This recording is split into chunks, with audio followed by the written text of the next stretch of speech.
रवि एक बस में सफर कर रहा था। उसके बगल में एक सज्जन व्यक्ति बैठे हुए थे। रवि अपनी जॉब के बारे में सोच रहा था कि उसकी जॉब कितनी स्ट्रेसफुल है, उसके ऊपर कितना वर्क प्रेशर होता है। पहले वो कोडिंग करता था, प्रोग्रामर था, पर अब उसे प्रोजेक्ट हेड बना दिया गया है। उसके ऊपर कितना ढेर सारा वर्क प्रेशर होता है। रवि बस में बैठे बैठे सब सोच रहा होता है और सोचता है कि सफर अभी बहुत लंबा है, तब तक के लिए अपने लैपटॉप पे कुछ काम कर लिया जाए। रवि अपने बैग से एक पतला सा लैपटॉप बाहर निकालता है और उसे अपनी लैप्स पर रखकर कुछ टाइप करने लगता है। तो जो उसके बगल में सज्जन व्यक्ति होते हैं वो उसे देखकर उससे पूछते हैं कि क्या आप सॉफ्टवेयर इंजीनियर हैं? तो रवि कहता है हाँ, मैं एक सॉफ्टवेयर इंजीनियर हूँ।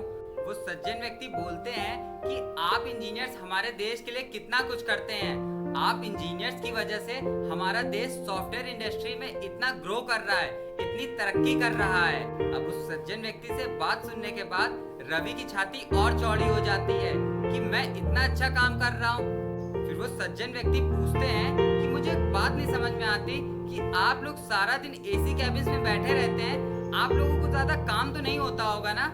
रवि कहता है नहीं नहीं, हमारे ऊपर बहुत वर्क प्रेशर होता है। पहले तो मैं प्रोग्रामर था, पर अब मैं प्रोजेक्ट हेड हूँ, इसलिए मेरे ऊपर बहुत सारा वर्क प्रेशर होता है। तो सज्जन व्यक्ति दोबारा पूछते हैं फिर भी आपको ज्यादा काम तो नहीं होता होगा, आप आराम से चेयर पे बैठते होंगे, आराम से आते होंगे, आराम से जाते होंगे। तो रवि बोलता है नहीं नहीं, हमारी कमाई भी खून पसीने की होती है, हमें मेहनत करनी होती है, दिमाग लगाना होता है, लोगों को मैनेज करना होता है, लोगों से काम करवाना होता है। बॉस की निगाहें हमेशा हम पर होती हैं। वो सज्जन व्यक्ति बोलते हैं अच्छा अच्छा, आप लोगों से काम करवाते हैं, फिर तो आपको ज्यादा काम नहीं करना होता होगा।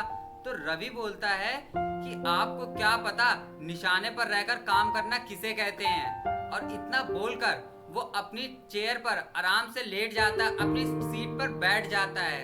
अब रवि की इस बात को सुनकर वो सज्जन व्यक्ति बोले कि मुझे अच्छे से पता है कि निशाने पर होना किसे कहते हैं।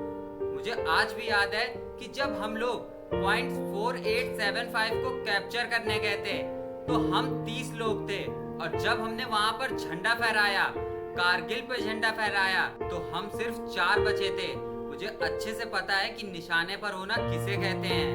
तिरंगा फहराने के कुछ समय पहले मेरा एक साथी घायल होकर जमीन पर गिर गया था और ये मेरी जिम्मेदारी थी कि मैं पहले उसे बचाऊं, पर जो मेरे कैप्टन साहब थे उन्होंने मुझे मना कर दिया।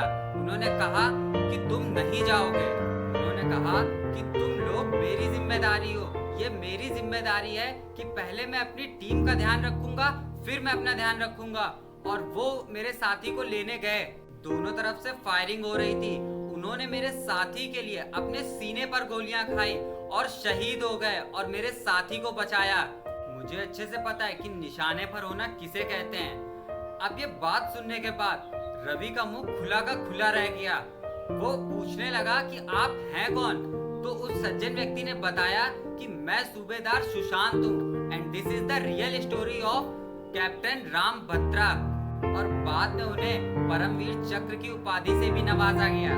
रवि जब बस से उतरा तो उसे बात समझ में आ गई कि जो उसका काम है वो इतना मुश्किल नहीं है जितना उसे लगता है, पर जो लोग हमारे लिए, हमारे देश के लिए, हमारी सुरक्षा के लिए सेना में हैं, बॉर्डर पर तैनात हैं, उनका काम कितना मुश्किल होता है। रवि समझ गया कि जो मेहनत वो कर रहा है वो तो कुछ भी नहीं है, पर जो लोग देश के लिए मेहनत करते हैं वो सच में महान होते हैं।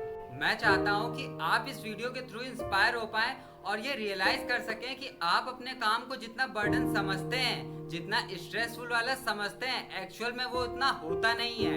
अगर आपको वीडियो पसंद आई है तो प्लीज लाइक कीजिए और शेयर कीजिए उन सभी देशभक्तों के साथ जो इस बात को समझ सकें, उनको नमन कर सकें, जो लोग देश की सीमा पर खड़े होकर हमारे लिए लड़ते हैं और हमारी सुरक्षा के लिए शहीद हो जाते हैं। आप इस वीडियो को इतना शेयर कीजिए कि हर उस कैप्टन के पास, हर उस सूबेदार के पास, फौजी के पास पहुंचे जो हमारी सुरक्षा के लिए देश की सीमा पर तैनात है। फाइनली मैं मिलता हूं आपसे अगली वीडियो में। जय हिंद।